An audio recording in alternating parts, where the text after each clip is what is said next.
It's almost as if we're not discussing human beings sometimes. Give us an indication of what you think it's like on the ground from the Iraqi point of view. I think most Iraqis have no idea when they're going to be attacked. They have to watch constantly. They have to stay in shelters. They have to stay dispersed. Any kind of cohesive movement is almost impossible. And as we shift from the air suppression phase of the war to air attack in detail, it's going to get worse every moment and every day. Anything they do, every time they move, they'll never know when something's coming over the horizon and it's going to hit them before they know they're under attack. So our supposition that there are likely to have been heavy casualties, certainly among the military, is a reasonable one.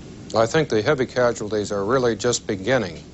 And in the Iraqi forces, they're going to mount very steadily. And remember, we now have an almost total initiative. We can keep up these air attacks almost as long as we want, and the worst reprisal we now face is a few Scuds. General Traynor in Boston, the military will not yet accede to having complete superiority in the air. But if it gets it, does the air war just continue? Do you just keep pounding the Iraqis without advancing on the ground? Oh, yes. I think on the strategic side, what you're trying to do, of course, is to break the political and industrial and military infrastructure inside of Iraq.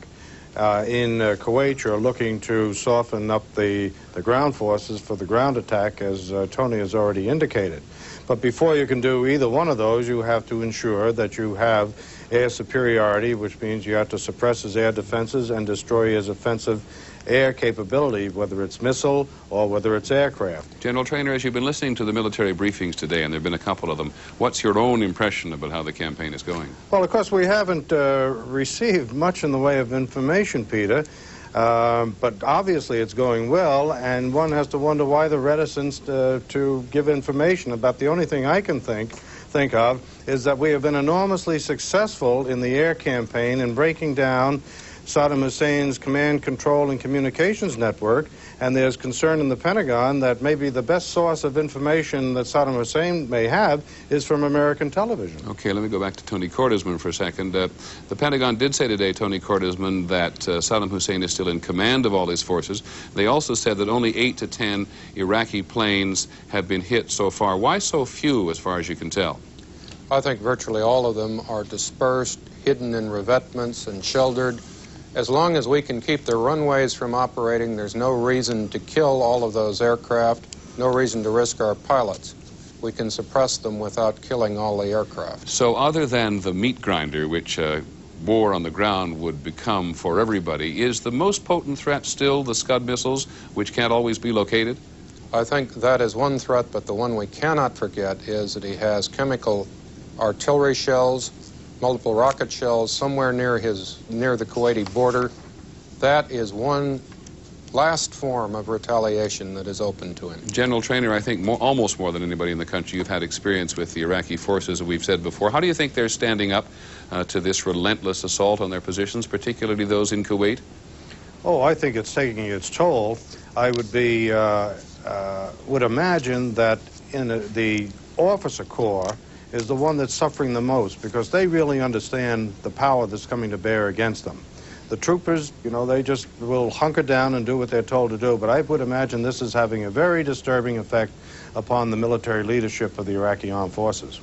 General, thank you very much. Tony Cordesman, thank you very much. We'll continue with this special edition of World now have gained something more than experience. They've gained maturity too, and it's been painful at times.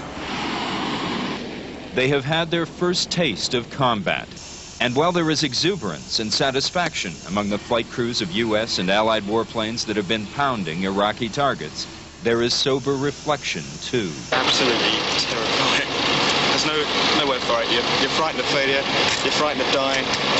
Oh, it's everything. You're flying as low as you dare, high enough to get the weapons off, but you push it as low as you can over the target, just get away as fast as you can. The loss of aircrew to Iraqi ground fire has been a blow to flight teams like this British Tornado unit. It's like you're devastated, because you think they went out to do a job, and they've done the job. If they don't make it back, then it's hard to describe. You feel sorry, but the job has been done to the best of their ability. Last night's Scud missile alerts were a reminder that Saddam Hussein is not yet defeated. And when they told us to take cover, yeah, I was a little bit scared. I got to admit that. I donned my mask and everything, and it was, after that, it was just like another exercise. But Iraq's continuing Scud missile threat and combat casualties have, if anything, deepened the air crew's determination to succeed. Just say, God, please don't let me screw this up. Let me get in here, do it right, and get back out in one piece. The opera isn't over till the fat lady sings, as the saying goes, but we know what song she's going to sing. The air raids have intensified, and so too has the risk to U.S. airmen and their allies.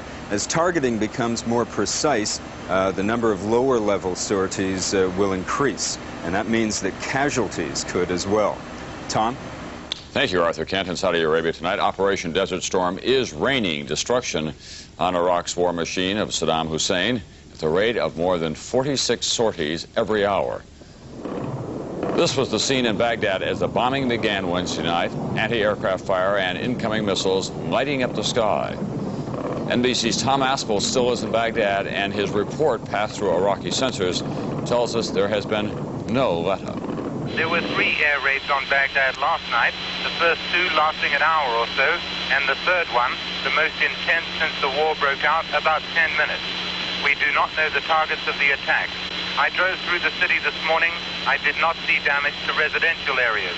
There were very few people on the streets, very few cars, and only a few shops open. There has been no electricity in Baghdad since the first day of the war. The population here is armed. The Speaker of the National Assembly was quoted this morning as saying that hundreds of thousands of weapons are now in the hands of the people in case Baghdad itself comes under assault. Iraq's Minister of Information, Latif Jassim, summoned reporters to his office building this evening. He said Iraq was winning this war in spite of the propaganda being put out by the Americans and their allies. We have proved their computers wrong, he said, and Iraq will fight until victory. The newspapers are echoing the same line, defiance in the face of the air attacks and the cruise missiles. One thing we are certain is that those raids will come again, again, and again, perhaps until Iraq surrenders. Tom Aspel, NBC News, Baghdad. We'll be back in just a moment with the is there. Eastern Jordan, today, an army convoy heading in the direction of Iraq, whose attack on Israel raises the danger of war spilling over into this country. Still, in the capital Amman, many applauded the reach of Saddam Hussein's missiles. Gone was the shame felt yesterday when it seemed Baghdad could not respond to the U.S. attack. It's time that the West and Israel realize that Arabs can hit and hurt.